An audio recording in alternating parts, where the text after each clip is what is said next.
Thanks, Sean. That countdown was what I've been begging for all of these seasons, but it seems like you're finally turning over professional leaf. Nonetheless, Benjamin, we've made it another week. It appears that the lights are still on, a little bit dimmer than normal, but here we are, yet another episode, another pandemic edition of the Hall of Flame.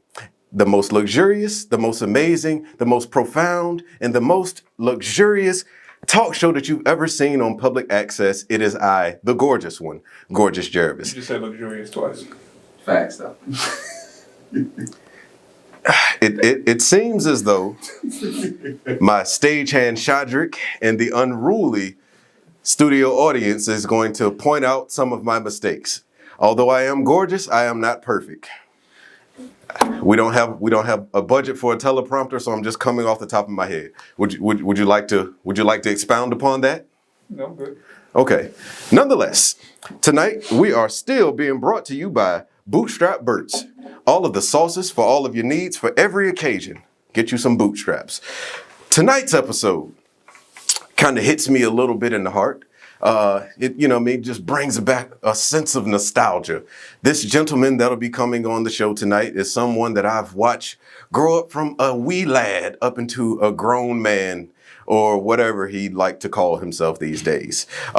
This individual, he likes to serenade the ladies in a rather romantic fashion.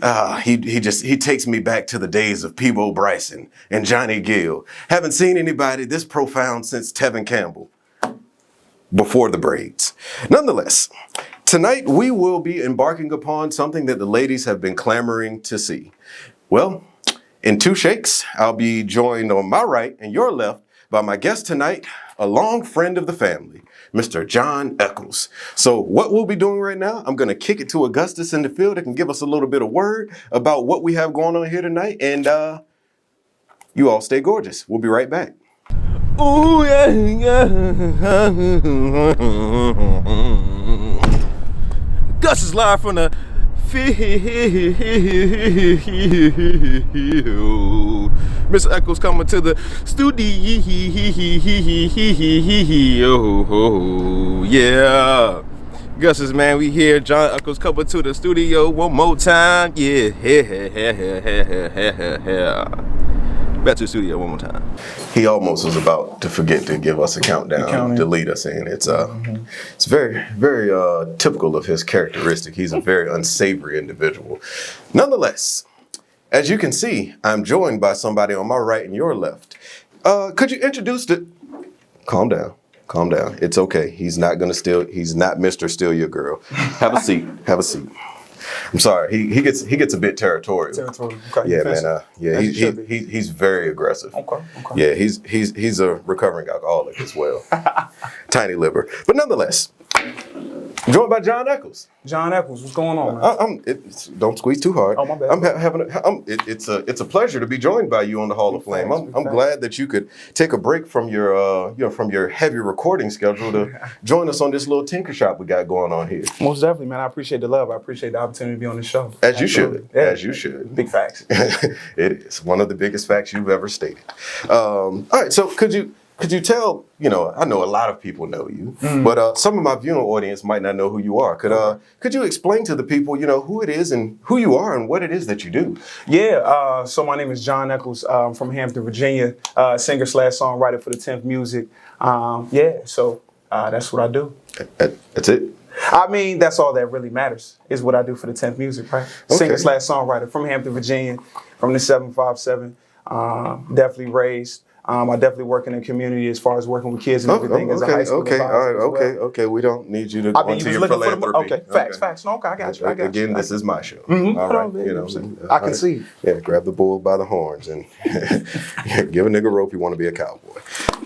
All right, so I saw you came onto the set with something in your hand, and I'm a little excited because I hopefully that it was a gift for me. Big facts. So of course the 10th Music and the way that we know, we wouldn't come on your show and not present you with a little love. You know what I'm saying? A little something to sip on as well. This is awesome. See. Some 10th Music paraphernalia as well in there. Shot, is this what you poured me up? I mean, you said you were a bourbon guy. Yeah. Whiskey. Oh, okay. Love Well, it. thank you. I mean, I appreciate it, but I mean, it was cracked open a little prematurely. I'm not even sure that this is what's in our cup. Your manager drank this on the way here, didn't he? I mean, a little something. We had to make sure the nerves was gone, man, to be on the show. The Hall of Fame was so, Yeah. I mean. He's a bit of a lush. Yeah. I've known him for quite some time, and yeah. Sometimes you need to watch the company that you keep. Hey, that's big facts. Look at a T-shirt here. Mm-hmm. Go ahead and show the people, man. Show the people what they gotta get the people what they TV want. land, man, The 10th music. Mm-hmm. Oh TTM. man. Oh yeah, this is gonna fit me well. It's an extra medium. This is perfect. All right. Yeah. All right. Stay there. All right. So since the T-shirt said, and I appreciate the gift. I mean, that'll take you far. With me, I'm telling you, the generosity that'll get you somewhere. The 10th music. What is the 10th music? Was it overbooked at the 9th? Could you not afford the 11th? What is the 10th? What's that about? No, so that was good. No, the 10th music is actually it derives from the written works by W.E.B. Du Bois or Du Bois, depending on who you're talking to. His written works, The Talented 10th. And basically the synopsis of The Talented 10th is that, he was opposing to Booker T. Washington, who believed that, in the time the African Americans or black people should invest more of their time in trades and learning to be things such as plumbers, electricians, and there's nothing wrong with that. But he believed that that's where the black community should focus themselves. W.E.B. Du Bois or Du Bois, again, depending on who you ask. Yeah, I'm a little cultured. He believed that the top 10% of black people should invest themselves in jobs such as politicians, lawyers, doctors, different things like that, and serve as the example for the rest of the 90%, which in the end will result in the rest of the 90% coming up to the 10%. Mm-hmm.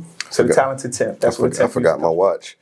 It ran a little over. Where's the award show music we've been working on to get on the soundboard? Sometimes people get going, we got to play them off. But facts. It seems like you were prepared. Hey man, a little bit, man. Hey, if you don't stand for anything, you fall for anything. You know what I mean? So, or you could fall for an unsavory woman. But that's big facts. Seems Seen like it happen to a lot. Mm-hmm, yeah, it happened to me. A few times in a game back in my younger days. Happens to the best of us. Yeah, you seem like you're media trained. Yeah. Nah, man. I mean, I feel natural here, man. I feel very comfortable in the Hall of Fame show. You know Okay, we'll see how long that lasts. That's facts. All right. So, all right. So, where are you from? So you already answered one of my questions in your in-depth monologue that you went on. Okay. So, Jon Echols. Is this a stage name or a moniker, or is this a name that you pulled out of a hat, or? No, so I mean, my actual name is Jonathan Echols. Jonathan. Yeah, you know what I'm okay. saying? And I feel like if you actually pronounce the word Jonathan, it's too many syllables. So we went away with Jon Echols and we kind of ran with it. It's easier for people to just flow off their tongue. And I feel like it was a little more marketable, as well as, you know what I'm saying? Even sometimes it's kind of like, Jonathan is who he is and who I've grown up to be, and different things like that. And Jon Echols is me. I feel like trying to take things to the next level. You know what I'm saying? So definitely coming up with the name Jon Echols, as opposed to not necessarily Jonathan Echols. If you look me up and you want to see my bio, you'll get Jonathan Echols. Jon Echols is my stage name, y'all. Jonathan Echols, the younger brother of Joshua. Josh the Great, man. Ask about him. I don't want to. So, all right. So speaking of marketability, these are just some things you could throw out there, depending on if you want to develop an alter ego in your music. I have some names for you. Okay. A couple of stage names. Everybody. If you wanted to feature yourself on one of your own songs, you never know. Silky John. Silky John, smooth. Okay. Okay. Silky. Oh yeah, smooth. Yeah, Silky John, smooth. That could. Silky Smooth John. Yeah, no, I don't like that. I don't like the alliteration at the beginning of that. Right. It's too many S's.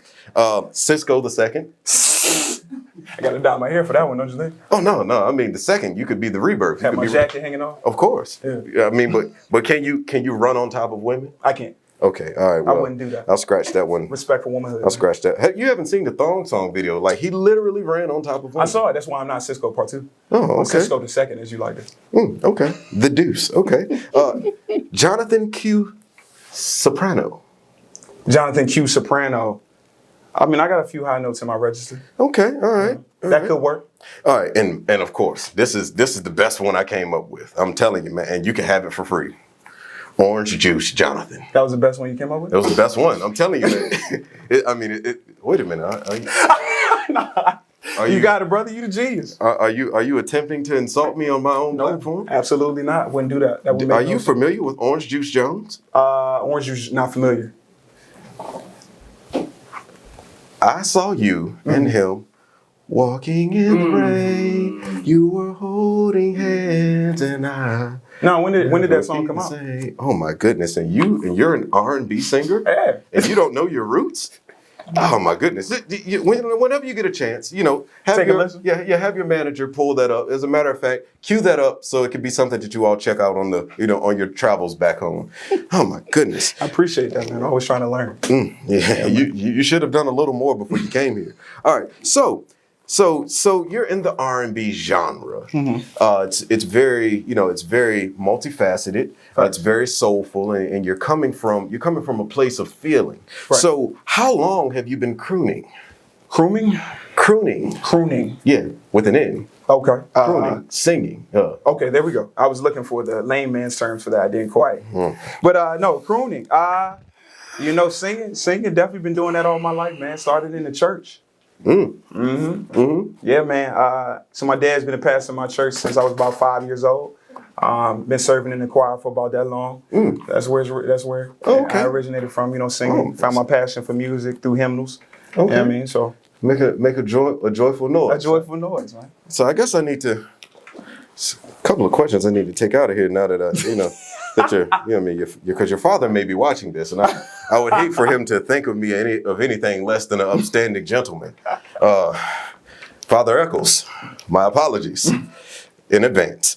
So you said you grew up in the choir, stealing solos and such. I did. You did. See, that was a guess. I see these things. What was the moment where you knew that, hey, I am pretty damn good at this?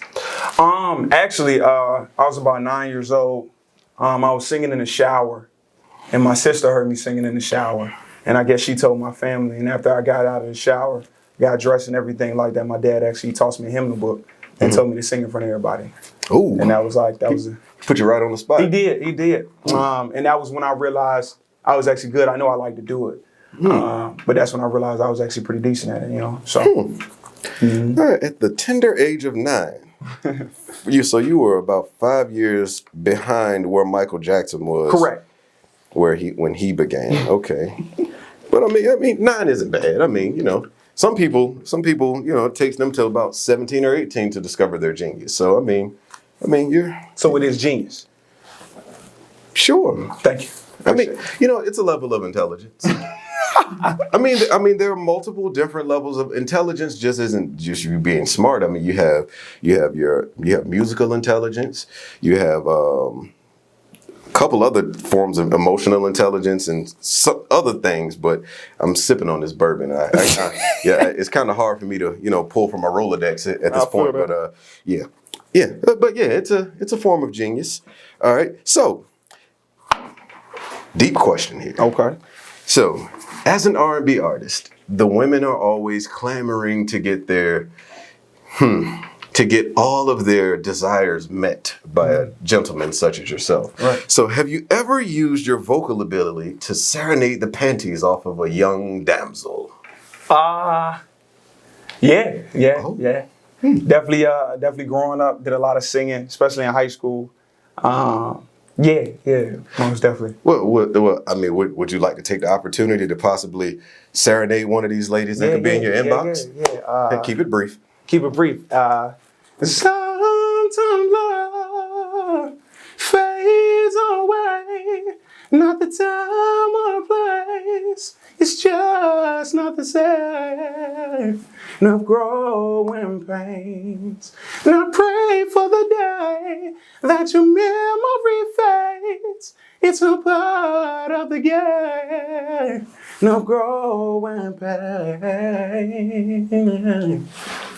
I could, man. Where's the? I need to hit a button for applause there. I appreciate that. I heard a little vibrato there. A little something every once in a while. I get a little shakiness in the voice. I mean, it's not a bad thing. I appreciate that. You could feel it. Thank you. It was. You have. I ain't even gonna lie. I know a little bit about music. You know what I'm saying. A couple of my past endeavors, you got a bit of vocal control there. I appreciate that. No, I've actually heard some of your music. Fire. Oh, thanks. Middle finger flow. Told you. Oh yeah. Well, that's another person. Oh, okay. My bad. My bad. That's another person. Facts. Whew. That was a rough time of my life. I've since pulled myself together, but we when in Rome. Right. Facts. Nonetheless, all right. So the latest EP of yours that I had the pleasure of downloading and purchasing, because my LimeWire was jammed up, so I couldn't download it for free. Your business associate or your manager, so he likes to call himself, sent me a fax and told me that I needed to check out Bachelor Priorities. Right. So Bachelor Priorities, I like that. It was taking me to some places, back in my younger year. But what Bachelor Priorities? This comes to me to say that you must have a pretty full dance card as a bachelor, huh? Is this? I mean, what are your Bachelor Priorities? To be honest with you, my Bachelor Priorities is really to make sure that I'm really focused on what I got going on. As far as what I'm doing, I feel like a lot of times we get moved and waved by certain things that may behoove us to indulge in for the moment. That's a good word, behoove. But I appreciate that. Yeah. But in the long term, it just, it really just, it may not benefit us. So, that's really my main Bachelor priority is to make sure that I'm living my one life that I have to the fullest. Actually making sure that I concentrate my efforts and time to things that are productive and what I'm supposed to be doing. And also create ways and, different things like that for the people around me, my family, friends, to benefit and be able to help their trajectory get to a positive, more up way as well. Well, if you want to spare yourself some energy, I know one individual whose trajectory has reached its peak. So Don't waste your time on that guy. I don't want to say his name, and I won't point any elbows or anything like that. But he's in the studio audience, and he knows who I'm talking about. Well, see, the thing about him is that if he's reached the peak of his trajectory, that's why he's so important, is because he can speak from experience. And people like me that still able to get to their trajectory, he's helping me get to where I need to be, which is also helping other people around me. How could he help you get you to where you need to be if he's never reached where he needs to be? That's perception. I mean, you believe that, but I'm looking at that like it's an example. That got me here on your show. Man. Hall of Flame. Thank you for the name drop, but we may have like a deal with somebody that can get you some LASIK so you can actually see what's going on. I don't know if we're looking through the same the same level of sight. I don't know, but I guess we're blind for family. I guess. All right. So what does Jon look for in a woman? In a woman. These are the questions that get people in trouble. Oh no, I mean.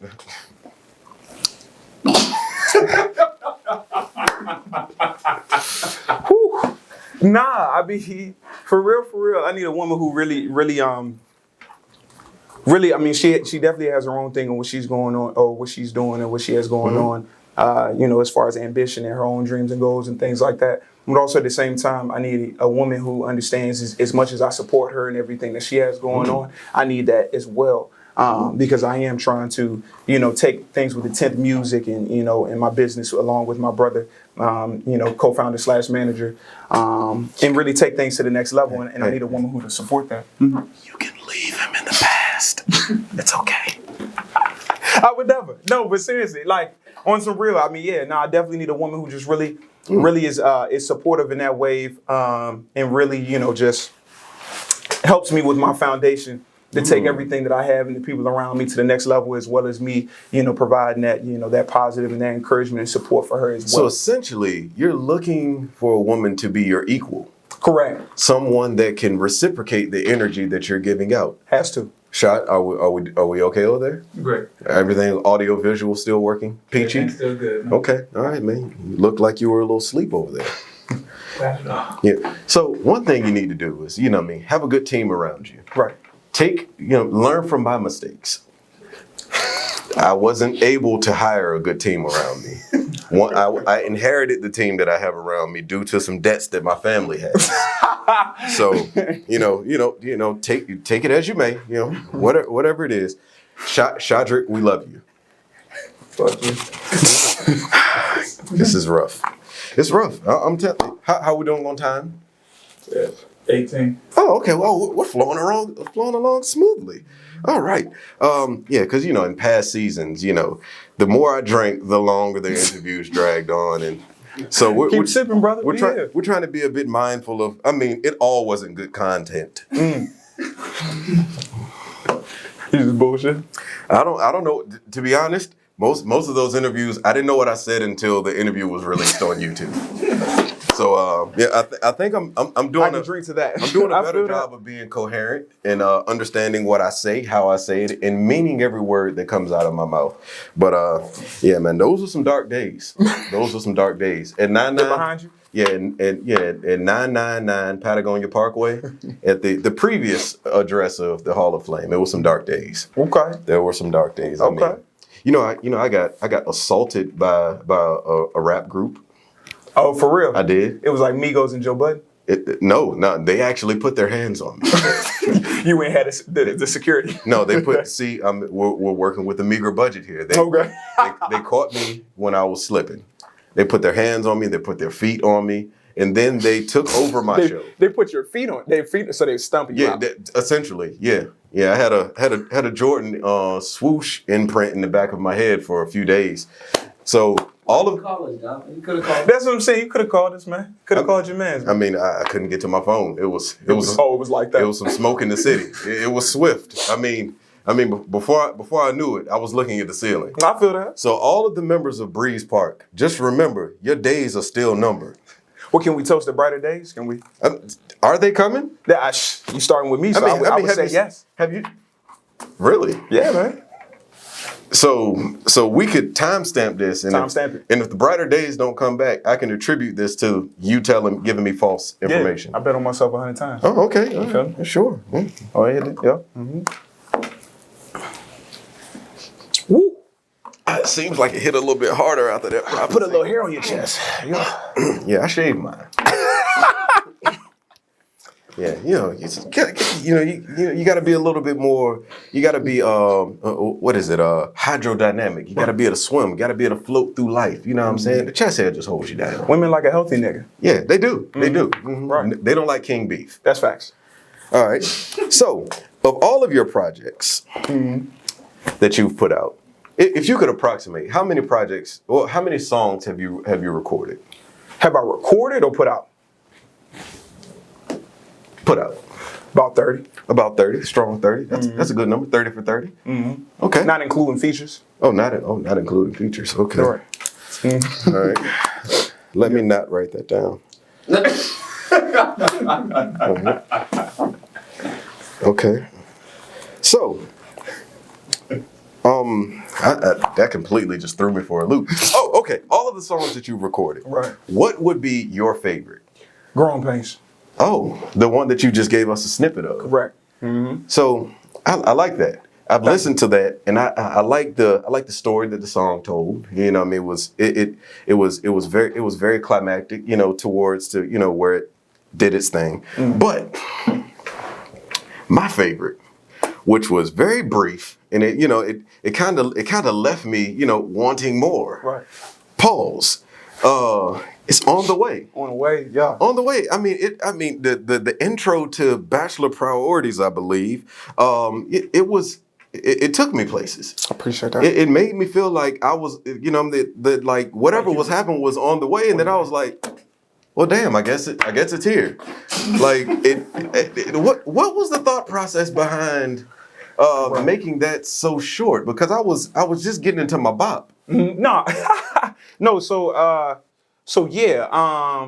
Actually, the second song on the EP, it's called FN Lullaby, Fuck Nigga Lullabies, what the FN stands for. A lot of people don't know what the FN stands for. That's what it stands for.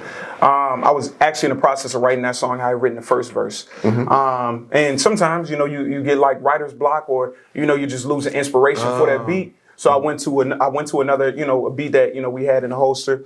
And I wrote On the Way. And I wrote, what you have or what you've heard.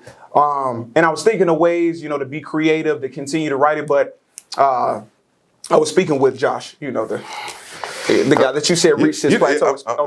I'm going to reserve my thoughts. I'll let you finish. But I spoke We'll see with where him. we end up. Nah, I spoke with him, and really it came from, and shout out to one of my fraternity brothers that really was instrumental to my earlier process with music. His name is Hashim. And how he spoke about interludes. And he talked about how if your interlude leaves people, as you said, wanting more. And it did. He did his job, So Josh listened to On the Way, and I was trying to come up with ways to, extend the song, different things like that. And he was like, yo, I think that's it. You know what I mean? And he was like, yo, I think we got something here with that. And that was really the inspiration for that, or why it was cut the way it was cut. And Josh actually, he's responsible for the part that he had the genius of the insecure. And you can cut it right there. Right. You don't have to. I mean, this is about you. Right. This will probably be one of the few times where you get to be selfish about your artwork. Okay. I didn't need you to second that. I mean, you want me to lie about it, or what you want me to do? I mean, it's all about you. I mean, all of the things that you want to say that you can't say. Yeah. I mean, well, the thing is about the 10th music, everything in my creative process, a lot of it stems from me. I would give you probably 75, 80% of it stems from me as far as the audio piece. But, other people in the 10th music, they contribute, and they do. And that was an accurate contribution. So if I told you that I had put all of that shit at the end, I'd be lying to you. You know what? I get it. So On the Way was an intro. It was an intro. Intro, absolutely. Short, but it was an intro. And then the second song, you actually wrote that about somebody in your camp. The effing lullaby. He's an FN. So I get where you drew the inspiration. You know what? I'm sorry. I didn't allow it to roll. It was me. I was a little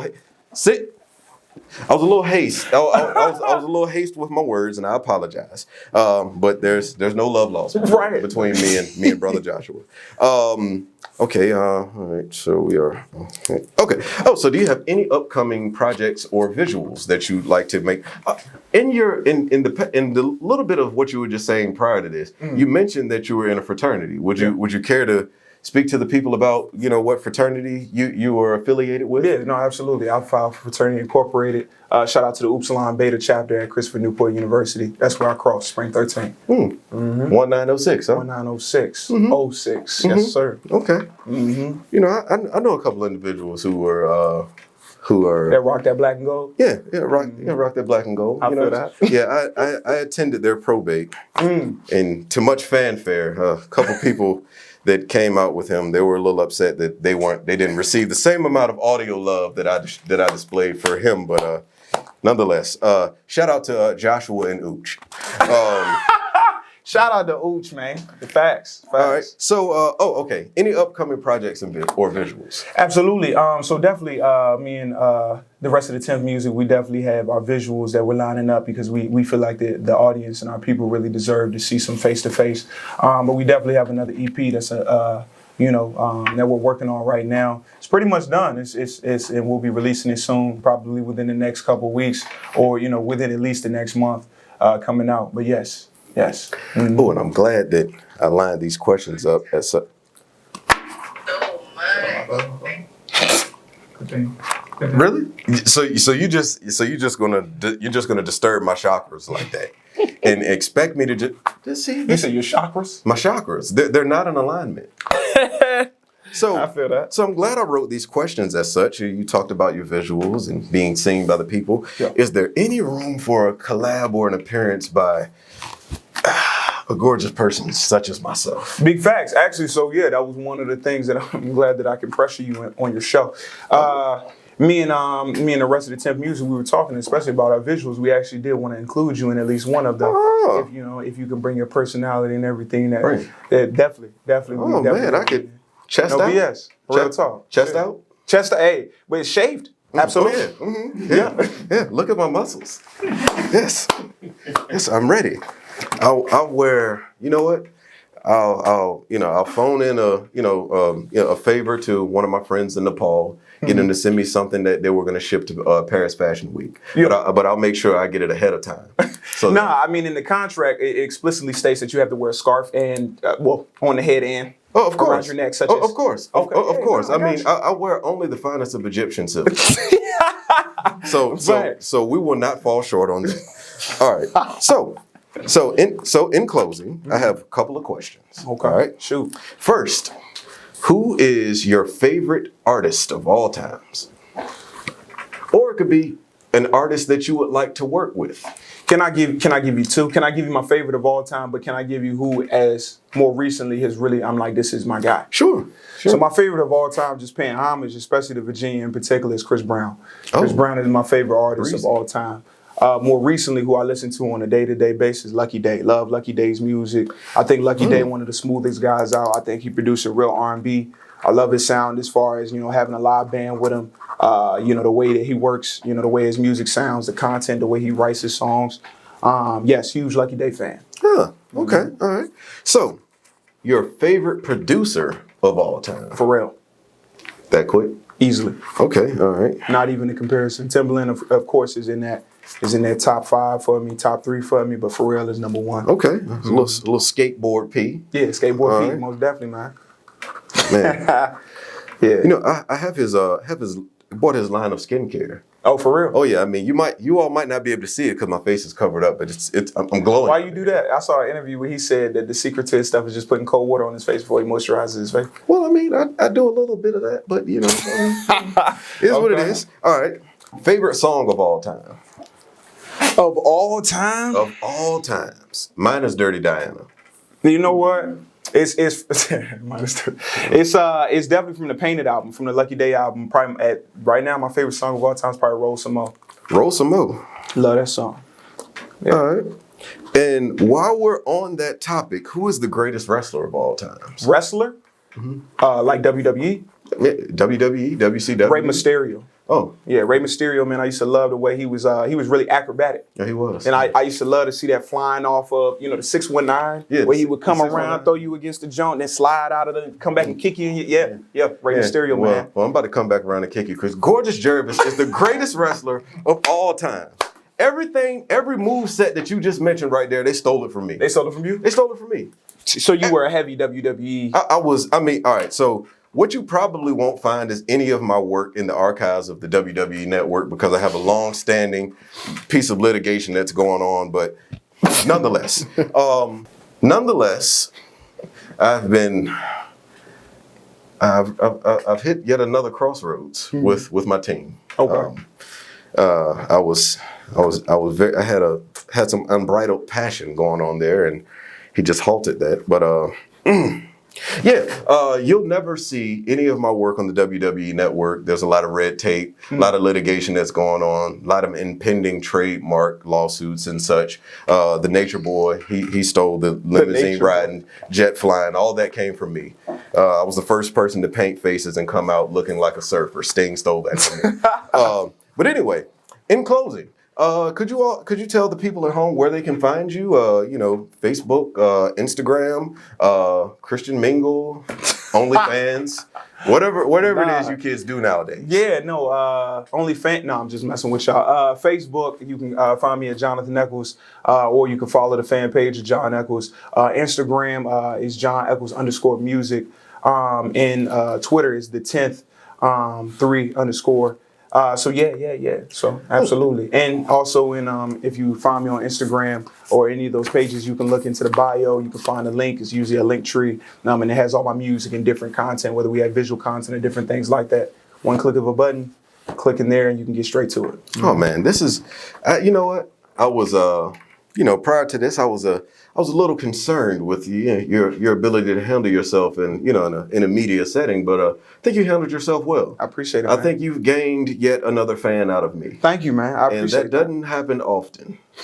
It does not. I'm not I feel a fan. honored. I'm not a fan of many people. Some days I'm not a fan of myself. I feel that. I heard that. But anyway, well, thank you. I mean, the next time you have something of merit that's going on, you can feel free to come through, stop through. You know what? Shad, we should put together like a gorgeous sessions where we have some of our performers that we've interviewed come on and they could do like a little unplugged, almost like a tiny desk, but patent pending. I don't want to say tiny desk or between two ferns or whatever. That'd be hard though. Yeah, we could put something together. Or we could put together a gorgeous Geravis mixtape.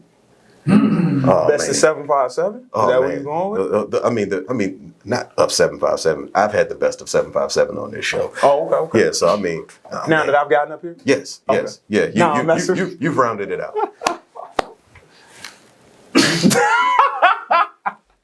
But yeah, I think the intro that I could do, I could really spit some stuff up there. But anyway, this has been yet another interesting episode of Gorgeous Geravis's The Hall of Flame.